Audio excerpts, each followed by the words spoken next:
teu servo, pedimos que o Senhor fale aos nossos corações, em nome de Jesus. Amém.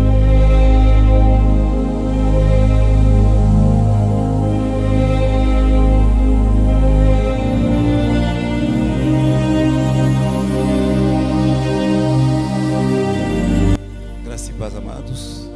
A palavra de Deus que consta no livro de Isaías, capítulo 6. Isaías, profeta Isaías, capítulo 6. Na liturgia já foi feito essa leitura. A gente vai ler de versículo 1 até o versículo 7. Fizesse uma leitura todos nós juntos. 1, 2, 3. No ano da morte do rei Uzias, eu vi o Senhor assentado sobre um alto e sublime trono, e as abas das suas vestes enchiam o templo. Serafins estavam por cima dele, cada um tinha 6 asas, com 2 cobriam o rosto, com 2 cobriam seus pés, e com 2 voavam. E clamavam uns aos outros, dizendo: Santo, Santo, é o Senhor dos exércitos, toda a terra está cheia da sua glória. As asas do limiar se moveram à voz dos que clamavam, e a casa se enchia de fumaça. Então disse eu: ai de mim, estou perdido, porque sou homem de lábios impuros, habito no meio de um povo de impuros lábios, e os meus olhos viram o Rei, o Senhor dos exércitos. Então um dos serafins voou para mim, trazendo na mão uma brasa viva, que tirara do altar com uma tenaz, e com a brasa tocou a minha boca e disse: eis que ela te tocou estes lábios, e a tua iniquidade foi tirada, e perdoado o teu pecado. Tá bom até aqui, amém? Oremos mais uma vez. Senhor, obrigado por esse momento em que vamos expor em poucos minutos, Senhor, essa tua palavra. Tudo que nós pedimos que o Senhor possa falar para nossas almas, que essa palavra direcione, Senhor Deus, para os nossos corações, que ela traga vida, que ela nos ajude, Senhor, a entendermos, Deus, e que essa mesma nossa vida seja padronizada na tua palavra, Senhor. Que sejamos realmente aqueles que vivem para o louvor e a glória do seu santo nome, Pai. Que não demos nunca para o Senhor o mínimo dos mínimos, mas que nós sejamos, Senhor, aqueles que vão prestar culto a Ti de dia e de noite, esteja onde estiver, Senhor. Guia cada um de nós e fale para os nossos corações, em nome de Jesus, amém. Amados, o tema dessa mensagem que a gente vai falar durante poucos minutos é sobre o culto. A palavra culto, essa reunião em que nós estamos, chamamos isso de culto. Quando nós nos reunimos, cada um sai da sua casa, cada um vem não sei de onde, e nos encontramos neste lugar, nós viemos para cultuar a Deus. Então, é sobre isso que eu queria falar. Aqui nós vimos que o profeta Isaías, ele relata, ou Isaías teve uma visão, e a visão que ele teve é como se fosse num templo, num lugar como esse que ele estava. Ele diz que eu vi, Isaías está dizendo que eu vi o Senhor, ou no meio de um templo, mas o Senhor estava sentado no seu alto e sublime trono, e diz que acima dele tinha serafins, que cada um tinha 6 asas, 6, só que curioso, com 2 asas, esses serafins tampavam os seus rostos, e com 2 tampavam os seus pés, e com 2 restantes eles voavam. Mas Isaías diz que não só voavam, como também eles clamavam. Só que aqui a Bíblia diz que clamavam uns aos outros, ou seja, uns aos outros. Por favor, vem cá, Ju. é como assim, eu olhando para Caju, clamando, santo, santo, só que o trono está por ali. Mas eles olhavam um ao outro e clamavam: santo, santo, santo é o Senhor.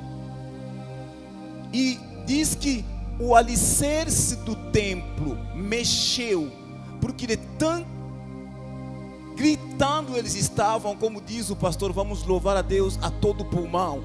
Eles gritavam, não é santo, santo não, era santo, santo, santo é o Senhor dos exércitos. E ao som deste louvor deles, desse clamor deles, o alicerce começou a tremer. Mas aí a Bíblia diz que quando Isaías viu todo este cenário, ele diz: ai de mim. Ou seja, Isaías se olhou e disse: ai de mim, oh miserável sou eu, porque eu sou homem de lábio impuro e eu moro numa sociedade em que todo mundo também é pecador. Dali veio um serafim, diz ele, com uma tenaz. O que é tenaz? Tenaz é como se fosse um alicate. Ele tirou umas brasas e veio com essas brasas, tocou os lábios de Isaías e disse para ele: agora o seu pecado é perdoado e você está purificado. É sobre isso que nós vamos falar. Na língua grega, o culto é latria. Só que este culto que é latria é o culto que é direcionado a Deus, o culto reservado para Deus, o culto religioso. Porque além de latria, existe culto, a palavra culto também que significa dulia, hiperdulia. Mas latria é aquele culto que é um culto sagrado a Deus.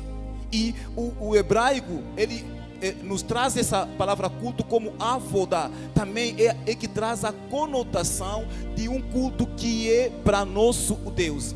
Mas na realidade, o que significa a palavra culto? Quando você fala de culto, não tem outra explicação. O culto significa literalmente adoração. Eu fui fazer alguns estudos permeando a Bíblia, estudando a Bíblia. Pelo que eu entendi, eu fui encontrar 3 modelos de cultos. Na Bíblia nós provavelmente que haja mais cultos, mais modelos de culto, mas que eu achei são 3 cultos. Eu achei um modelo do culto em que Deus vai dar para Moisés no Antigo Testamento. Isso está no livro de Levítico capítulo 1. Se você ler capítulo 1 de Levítico, do versículo 6 até a 14, você vai ver que Deus falando para Moisés, e Deus descreveu como é que Moisés, que tipo de culto que Deus queria. O culto antigo era um culto feito com base em sacrifício. Eles levavam animais dentro do templo, e esses animais, o animal era degolado, o sangue era aspergido, e no finzinho eles queimavam este animal, e o cheiro da fumaça subia para Deus. Este é o primeiro culto, ou o culto que está em Levítico, segundo o que Deus mostrou, falou para Moisés. O segundo culto que eu descobri na Bíblia é o nosso culto, esse culto solene que nós estamos aqui. Esse momento em que nós estamos congregados, esse é o segundo culto. Só que este culto, como respaldo bíblico, é Romanos capítulo 12, o primeiro versículo. O apóstolo Paulo, ele vai dizer: rogo-vos, pois, irmãos, pelas misericórdias de Deus, que apresentei o vosso corpo a Deus como sacrifício vivo, santo e agradável. Ele disse: esse é o vosso culto racional. E o terceiro culto, Romanos capítulo 12 também, mas só que o versículo 12, que diz que não vos conformeis com este século, mas sede transformado pela renovação da vossa mente, para que experimenteis o que é a boa, perfeita e agradável vontade de Deus. Ou seja, o primeiro culto é o culto do Antigo Testamento, que era feito com base sacrifício de animais. E o segundo culto é este culto que nós estamos dentro da casa do Senhor. O terceiro culto é a vida, o modelo de vida. A minha e a sua vida também é um modelo de culto que nós devemos prestar a Deus. Mas hoje, porque não vai dar tempo para falar dos três, hoje vamos falar do segundo culto, que é este culto que nós estamos aqui reunidos, o culto solene em que nós estamos realizados. Isaías, ele viu um culto, é o segundo modelo do culto, que é o culto solene, que ele viu, porque ele diz: eu vi o Senhor assentado no seu alto e sublime trono. Com isso nós vamos falar sobre 5 pontos apenas e terminamos, para esse Deus ajudar. Depois, com o tempo, a gente falar do terceiro modelo do culto. Então, ali que começa. Só que Isaías vai dizer que no ano da morte do rei Uzias, eu vi o Senhor assentado no seu alto e sublime trono, e as abas das suas vestes enchiam o templo. Uzias era um rei temente a Deus.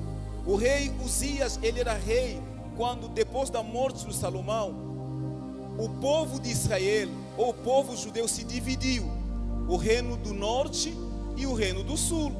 E Uzias, ele foi um rei que reinou no reino do sul. O reino do sul foi aquele rei que Deus disse a Salomão: como você pecou, mas eu tinha feito todavia uma promessa a Davi, que não faltaria sucessor no trono. Eu vou dividir, vou fazer com que esse reino se divida. Foi o próprio Deus que ocasionou esta divisão.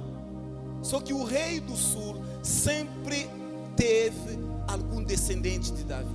Então o rei Uzias, ele foi um da linhagem dos descendentes de Davi, em que Deus tinha feito a promessa a Davi e falou para Salomão que ia dividir por conta do pecado de Salomão. Rei Uzias, pensa num rei correto, certo, honesto, um rei que trabalhou em prol da sua nação.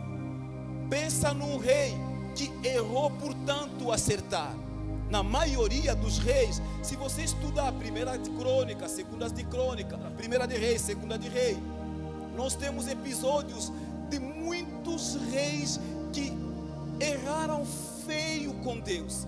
Pessoas em que Deus encontra no lixo, na lata do lixo, Deus pega, depois coloca lá em cima, dá o reino, Deus consolida o reino. Mas com o passar do tempo, eram reis que se desviavam da vontade de Deus. Eles iam após outros deuses e adoravam esses deuses. Eles construíam altares de Baal no meio do povo de Deus. Então Uzias é um dos reis que fez tudo que agradou o coração de Deus. Ele andou tão bem, só que Uzias vai errar no finalzinho do seu reinado. O que ele fez? Por tanto fazer coisas boas, um belo dia ele adentra da tenda, ele queria queimar incenso. Serviço que era destinado para sacerdotes, não era para ele. Isso, como referência, se você ver o Segundas de Crônica, capítulo 26, leva a encontrar essa história, como ele errou. Aqui Isaías não diz por que ele morreu, porque ele morreu atingido por uma lepra no rosto. Alguém que tivesse doença desse gênero, ele era tirado do meio do povo de Deus. Uzias, ele acertou tanto na vida, que de tanto acertar, ele erra. E quando ele morre, Uzias tinha um país estável, economicamente falando, exército bem formado. Uzias tinha um país em que o povo se alegrava, como diz a palavra: quando o justo governa, o povo se alegra. Quando o ímpio governa, o povo geme. Foi uma época que o povo se alegrava porque o rei era sincero. Só que quando ele morre, foi no mesmo ano que Isaías está dizendo. Isaías era primo do rei Uzias, e ele disse: no mesmo momento em que o país está em luto, no mesmo momento em que as pessoas estão com a incerteza permeando as suas mentes, será que vamos cair na mesma do rei anterior a Uzias, que era Amazias, o pai dele? Será que o país vai voltar? A economia vai cair de novo? Será que a inflação é um momento de indignação do povo? Só que no mesmo momento em que Deus agracia Isaías e Deus dá para ele a visão de um trono, a visão de um templo, a visão cujo no templo um culto se realizava. Aqui é a primeira lição: todo o reino, todo o poder, toda a autoridade nesta terra tem fim. Porque nós temos a mania de dizer: o fulano está a governar, se o fulano tivesse talvez seria melhor, ou o fulano que está aqui é melhor do que o anterior. O homem sempre vai ter fim, ou qualquer poder, qualquer governo terá o fim. Mas existe um poder, existe um reino que não termina. É o reino de Deus. De um lado o povo chorando, do outro lado Deus assentado no seu trono, sendo adorado por serafins. O versículo 12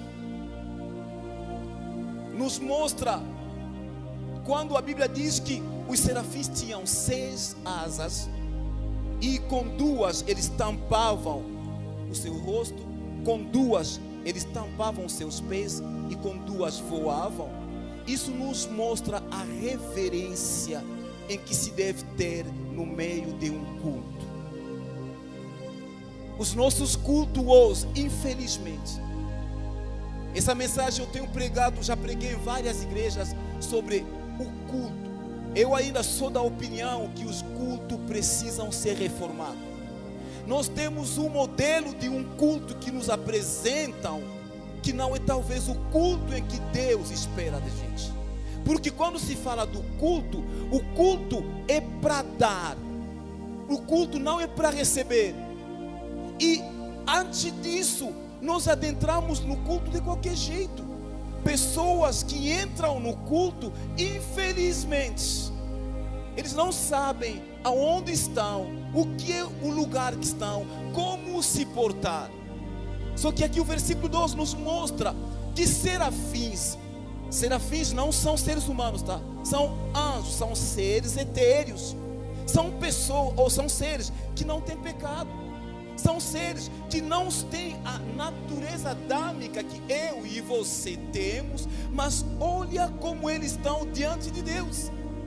Os serafins, eles tampam o rosto, eles tampam os pés e com 2 asas eles voam. Isso significa a reverência. Isso nos mostra que tipo de reverência que nós devemos ter no momento em que o culto está acontecendo. Porque eles poderiam olhar, porque não tem pecado, poderiam olhar para Deus, olhar o rosto dele, contemplar ele, mas não, eles estão voando para cima e com o rosto tampado, com os pés tampados. E a reverência é um sentimento de profundo respeito e admiração, envolvendo a humildade e reconhecimento de alguém que é superior ou digno de honra, louvor e adoração. Essa é a reverência. Só que nós hoje, infelizmente, vivemos numa geração de irreverência. E essa irreverência nós trouxemos na casa de Deus. Nós chegamos no culto, que significa literalmente adoração, momento de adoração. A adoração, ela é prestada a Deus. Quando nós entramos no culto, como diz o apóstolo Paulo, ele está dizendo que este é o vosso culto racional. Nós devemos ter reverência como esses serafins.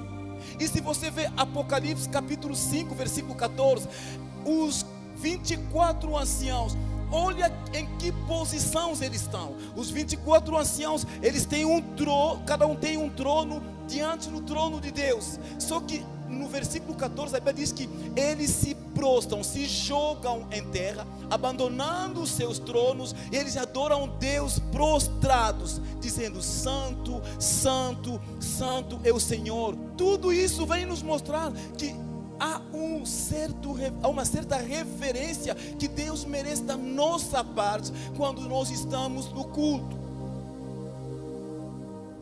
Infelizmente, eu sempre digo isso, eu sinto vontade, saudade daqueles momentos antigos, que as pessoas iam para o culto. Sabe como acontecia? A primeira pessoa que entrava no culto, ele ocupava o primeiro lugar, dobrava seu joelho e ele começava a orar. A segunda pessoa que vinha, a mesma coisa. A terceira pessoa que entrava, a mesma coisa. Isso, todavia, não tem dirigente ainda. Ou seja, o culto não iniciou, mas o povo adentrava, ele ia realmente e começava a falar com Deus antes do culto. E daqui a pouco, parece que até a esfera mudava, a presença de Deus se fazia notória, porque realmente havia reverência. Veja como é que os cultos são hoje.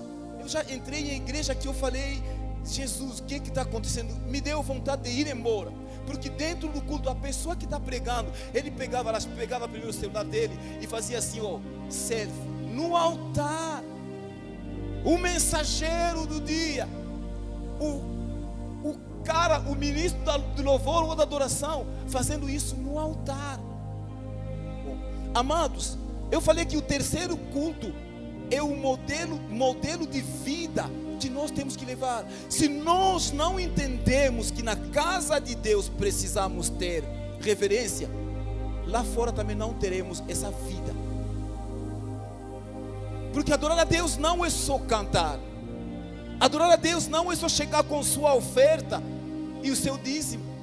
Adorar a Deus não é só chegar a servir. Adorar a Deus é entregar a Ele com toda a reverência. É você adentrar naquela porta, é eu adentrar naquela porta com o intuito, eu vim para adorar a Deus.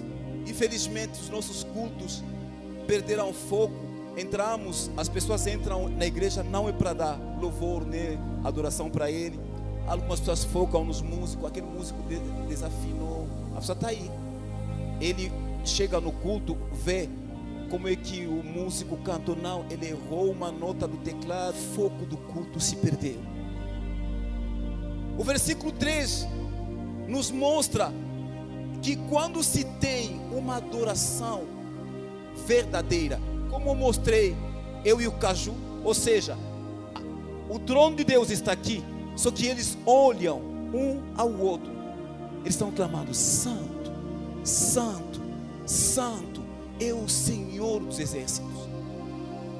Eu cheguei a um consenso, isso aqui não está escrito, tá? Estou tentando conjecturar, medo de olhar para o rei dos reis que está sentado.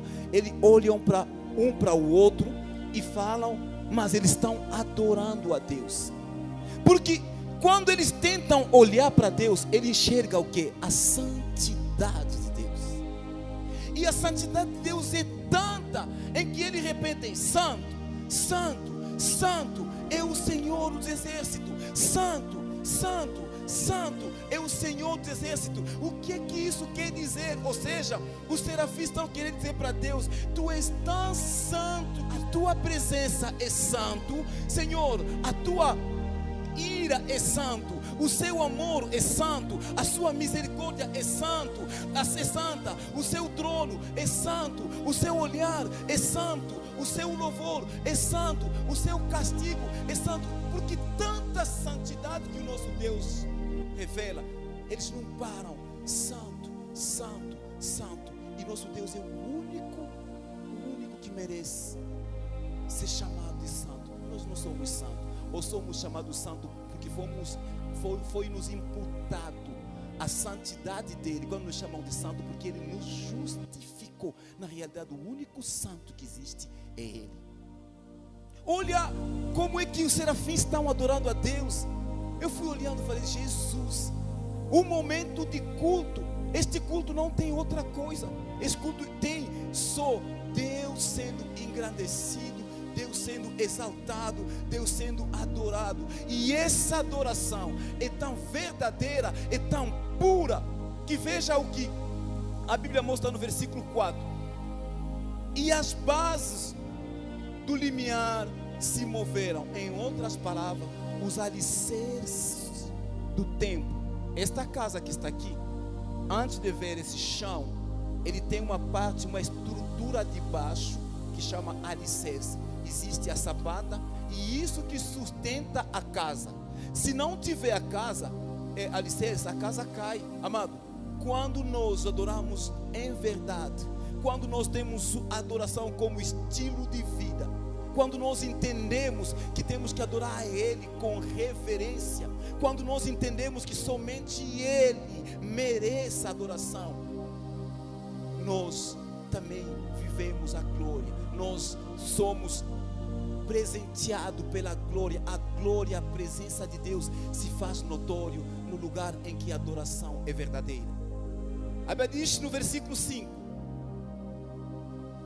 então eu disse, porque Isaías agora falando, depois que ele viu esse cenário: ai de mim, estou perdido, porque sou homem de lábios impuros, habito no meio de um povo de impuros lábios, e os meus olhos viram o Senhor dos exércitos. Quanto mais nós nos aproximamos de Deus, mais pecadores, mais sujos nós conseguimos ver o quão sujos somos, porque nosso Deus é tão santo.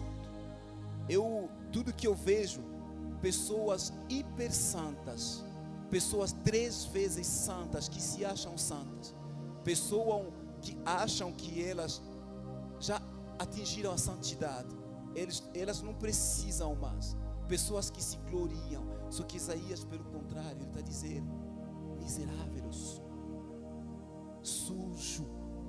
Quando ele viu isso, ele disse, de tanta glória que ele estava vendo, a santidade de Deus, quando ele olha para ele, é como se fosse uma luz de alguém que está na estreva, e uma luz veio, a pessoa não estava se enxergando. Depois que ela é iluminada, ela olha para ela: meu sapato está tão sujo, minhas mãos estão sujas. É isso que Isaías viu.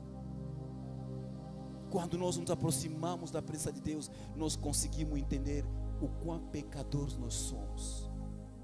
Em Lucas capítulo 5, versículo 8, Pedro falou a mesma coisa. Ele disse: Senhor, aparta-te de mim, sou homem pecador. O versículo 6: então um dos serafins voou para mim, trazendo na mão uma brasa viva, que tinha tirado do altar com uma tenaz. 7 diz: com a brasa tocou a minha boca e disse: eis que ele tocou os teus lábios, a tua iniquidade foi retirada e perdoado o teu pecado. Este é o 5º ponto, amado. Quando nós entendemos, reconhecemos nossos pecados, quando nos arrependemos deles, nós obtemos o perdão de Deus. Isaías reconheceu os seus pecados, só que um dos serafins voou com uma brasa tirada do altar, toca na boca dele. Ele diz: a tua iniquidade foi retirada e os teus pecados são perdoados. O culto é um lugar em que nós precisamos aplicar. Eu sei que tem mais coisas, mas esses 5 pontos, precisamos entender que nós não viemos no culto para receber marido, para receber dinheiro, para receber promoção no trabalho. Porque tudo que eu vejo hoje, publicidade, quinta-feira da libertação, vem receber a sua cura. Domingo de portas abertas, vem no culto participar para que as suas coisas se vão bem. Me entendam bem, eu não estou dizendo que Deus não abençoa. Eu também não estou dizendo que você não pode pedir a Deus. Só que estou dizendo, o lugar do culto não é, o culto não é para ir receber, pelo contrário. O culto, nós temos que vir para o culto para dar o nosso culto. Paulo está dizendo que apresente, ele diz que eu suplico, imploro-vos, rogo-vos, irmão. Romanos capítulo 12, já falei, versículo 1, que apresentei o corpo de vocês a Deus como sacrifício. Ou seja, o cenário do Antigo Testamento que está em Levítico capítulo 1, em que o animal era degolado, em que o sangue era aspergido, em que o sacrifício era feito e o animal era queimado, é mais ou menos a ideia do Paulo agora já não é mais o animal, porque o animal que tinha que ser morto já foi morto. O verdadeiro sacrifício já foi feito, chama-se Jesus. Quando João olha para Jesus, disse: eis o Cordeiro de Deus que tira o pecado do mundo. Paulo está dizendo que não precisa mais de animal para ir sacrificar. Deus não precisa mais de sacrifício do animal, aquele culto do Antigo Testamento, não. Deus está aguardando, procurando, buscando que nós, eu e você, apresentemos nossos corpos a Ele, primeiro como sacrifício. Que tipo de sacrifício? Vivo e santo e agradável a Ele. E a pergunta que não quer calar: será que nós temos nos apresentado diante de Deus como esse sacrifício? Vivo, santo e agradável. Ali que entra o terceiro culto que nós não vamos falar hoje. Se eu não tenho um modo de vida que dignifica, que louve a Deus lá fora, como é que aqui eu darei um culto vivo, santo e agradável a Deus? Como é que vou me apresentar como sacrifício? Por isso que eu disse e reitero, os nossos cultos precisam ser reformados. E Deus, Ele está à procura de um culto verdadeiro, dos adoradores que o adorem em espírito e em verdade. Nós queremos os cultos que são postos, que são instituídos, são cultos atrativos, criar atração no culto. E o povo vem com esse intuito: o culto é atrativo, eu vou para o culto. O povo não está vindo para dar um culto com reverência. O povo não está vindo para adorar a Deus da maneira mais correta possível. E aí a gente fala: eu tenho saudade daqueles cultos antigos. Porque nos cultos antigos, amados, eu sempre falo, eu creio em milagres. Deus opera milagres, sim, até os dias de hoje. Só que não é eu que tenho que mandar em Deus criar milagre ou operar milagre. Deus opera milagre quando Ele quiser. Ontem mesmo, conversando com o menino que estou discipulando, a gente estava falando sobre isso. Eu falei: antigamente a gente via tanta coisa dentro da igreja acontecendo, e eram coisas aconteciam naturalmente. Não era forçar barra, não era criar invenções dentro do culto. Era um culto, o culto era tão sincero. O agir de Deus pode ainda acontecer se os nossos cultos forem esse tipo de culto que Isaías viu. Culto cheio de reverência, uma adoração sincera. Para terminar, Amós capítulo 9, versículo 11. Eu me senti uma alegria, aquela explodia dentro de mim. Deus a falar para Amós: eu tenho saudade da tenda de Davi. Falei: como assim? Deus tinha saudade da tenda de Davi? Porque facto é, existia no Antigo Testamento algumas estruturas de adoração do Antigo Testamento.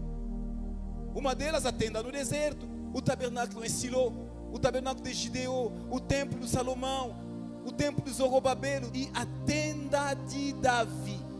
Só que essas estruturas todas, nas estruturas havia uma liturgia, uma organização do modelo do culto que se fazia, que se realizava. O único lugar em que não tinha formalidade, em que a adoração era levita mais levita, sacerdote mais sacerdote, que 24 horas. Por isso que Deus está dizendo: eu tenho saudade. Ele fala para Amós: eu vou reconstruir a tenda do Davi. Porque a adoração era limpa, a adoração era sincera, a adoração era com tanta reverência, a adoração era verdadeira. Não em vão que João vai dizer que a hora vem, e já chegou, em que os verdadeiros adoradores adorarão o Pai em espírito e em verdade, porque tais o Pai busca.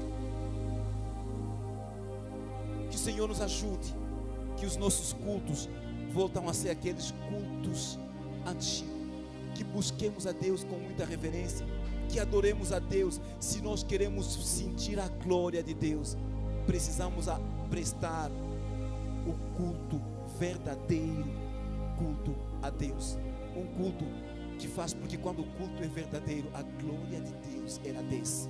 Isso está no versículo 3, e a casa ficou cheia da glória de Deus. A única aplicação que eu vou deixar aqui, amado, Deus, Ele está buscando entrega. Deus quer que você e eu nos entreguemos de coração, porque talvez a gente está vindo na igreja por uma obrigação, talvez a gente está vindo na igreja fugindo do vizinho que dá macumba, talvez a gente está vindo na igreja porque precisa do emprego. Deus, Ele quer entrega. Deus, Ele quer receber de você e de mim um culto agradável. E quem tem que ser sacrificado? Eu e você. Se entregue a Deus, se entregue de alma, corpo, entendimento. Todos os dias diga: Senhor, eis-me aqui o sacrifício para o culto de hoje. Se você quer orar por alguma coisa, existem momentos, você pode pedir tudo que você quiser para Deus, desde que converja à vontade de Deus. Se Ele quiser, Ele nos dá. Mas quando você entra no culto, vem com uma única intenção: entregar a verdadeira adoração para aquele que merece todo louvor e toda adoração. Amém? Que Deus nos abençoe.